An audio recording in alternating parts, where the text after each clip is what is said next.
nice car. Do it. Go, go, go, go, go!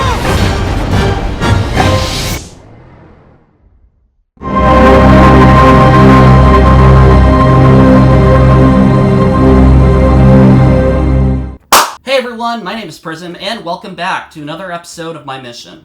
My mission was to watch every single Mission Impossible film and review all of them, and today I will be continuing that mission. Continuing with 2006's Mission Impossible 3, directed by JJ Abrams. Now, Mission Impossible 3 to me, I think, is a pretty good follow-up to Mission Impossible 2. It fixes a lot of the problems that that film created when it came to tone, and when it came to the character of Ethan Hunt. In that film, he's a lot more arrogant, and in this film, they deal with his arrogance. They show the consequences of what his arrogance will eventually lead to. Now, of course, they did try to do the same thing with Mission Impossible 2, having Naya get injected with the Chimera virus, but it wasn't really a lesson at all because it was played off as just part of the mission. Where this one, the whole mission is about him trying to rectify his mistakes, how it's really going to cost someone's life unless he can actually complete the mission.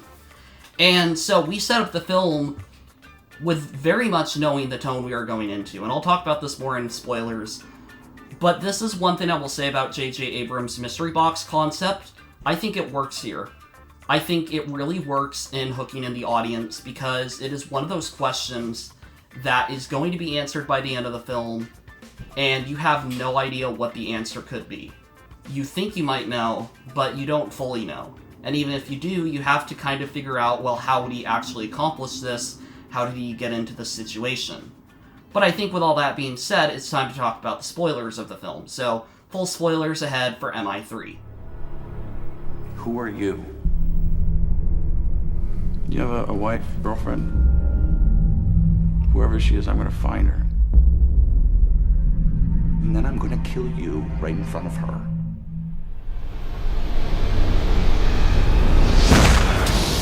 Alright, so the plot of Mission Impossible 2 really gets off to a bang with its mystery box scene. This scene literally shows the villain committing what is the assumed attempted murder of Ethan Hunt's wife, Julie. And they start the film with this. They start with the Paramount logo, and then they go right into the scene. And it's a very thrilling opening. I think it really shows you this is going to be different. I think it really shows you that they're putting the fear and the anxiety of the mission back into Mission Impossible. They're going back to basics. They're really going to put Ethan Hunt through the ringer in this one. And I think, honestly, the opening scene is really well done. Like I said, I think the mystery box is fine because they actually answer it at the end of the film. And it doesn't feel like this really weird question. It's a very blatant question. It's a very clear question of, will he be able to save Julie in time? And so the entire film is about how do we get to Julie, how does all this happen? And it basically happens because Ethan Hunt, for years, has been out of the mission force. He's fallen in love with this woman by the name of Julie, and he's tried to have his own life. But he, of course, is called back in to do a mission, and during this mission, he is basically put in a spot where his details are leaked. Oben Davies, I forget his actual name, basically learns of Ethan Hunt, learns that he has a girlfriend, and sets out on going to kill him. And, well, these are kind of two missions, because first they fail to actually save Leslie, but then they go on another mission to try and capture him because he's a wanted black market trader. And there is a very frightening scene where they have him on the plane, Ethan Hunt's trying to talk to him, coaxing him, like, you know, you're going to tell us the truth. And he, the whole time, puts this really terrifying performance of just haunting Ethan Hunt, making him really get pushed to his limits, to the point where he literally almost dumps the guy out of the airplane. And, you know, Luther obviously coaches him, like, don't do this isn't you. And in fact, a lot of the beginning is that. It's about Luther trying to tell him, this isn't good. You shouldn't try and live two different lives. You can't live a love life and you can't do a mission at the same time. And he really has to choose one or the other, because if he doesn't, someone's going to get hurt. And I think it's really awesome that they try and put this in there, because I think it makes this film be about him learning his humility. Because, like I said, Mission Impossible 1's, kind of like Ethan Hunt is the hero. Mission Impossible 2, he's kind of arrogant. Mission Impossible 3, it's like, let's take his arrogance and actually make him lose everything. And the entire film after... Well, first there's an amazing sequence where the entire bridge they're on is attacked by the government. The government's in on what's going on. They're actually trying to let Davies go free and get rid of Ethan Hunt. And so there's this whole sequence of just everything going wrong. Davies gets out by the snitch of a second. Ethan Hunt almost falls into the ocean. There's all these explosions. Shaky cam, which, yeah, I know shaky cam is a bad thing, but I actually think it works for this. And I think it works for this film because it makes the action a lot more thrilling. And it's still watchable. You still understand what's going on. But basically, this whole situation ends up with Ethan Hunt having to go after this object known as the rabbit's foot. And really, the rabbit's foot is just a way to convince Davis to give Julie back. But it's really him trying to kill both of them. He basically tortures Ethan Hunt the whole film. He basically makes Ethan Hunt suffer and have to watch his wife die.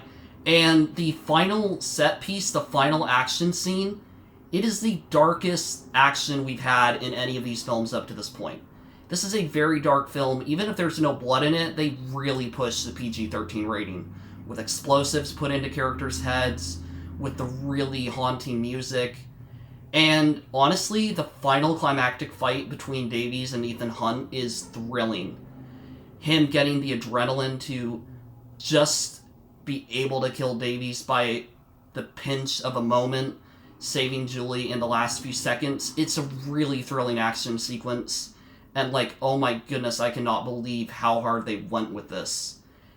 And, the death of the villain is really brutal as well, but I think that's just kind of the whole tone of the film. It's kind of just this almost nightmarish, dark, gritty film. But it's really good. There's a lot of really cool aspects in this film. The action set pieces are great.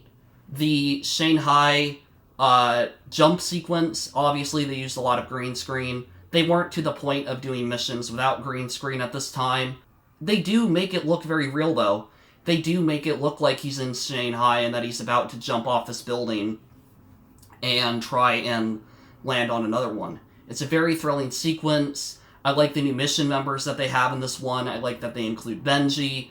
And I really like that they're starting to build the foundation for what Mission Impossible will become. But before they really have their fun and go on with MI4, Ghost Protocol, they do a really good job making Ethan Hunt's character arc kind of come full circle. They kind of build him up as this hero, he becomes arrogant, and then they try to resolve that arrogance. And I really like that about this film. If I had any complaints, I think there is a little bit of a plot convenience and confusion. For example, I think the fact that, it wasn't Ethan Hunt's wife who died, it was someone else that Obi and Davies actually killed. It was his assistant. I find that to be kind of unbelievable because he could have used the mask, but if he did, that's never explained, and I don't know why Ethan Hunt wouldn't be able to tell his own wife from another woman. I also think that there's a few things in the plot, just some little hiccups.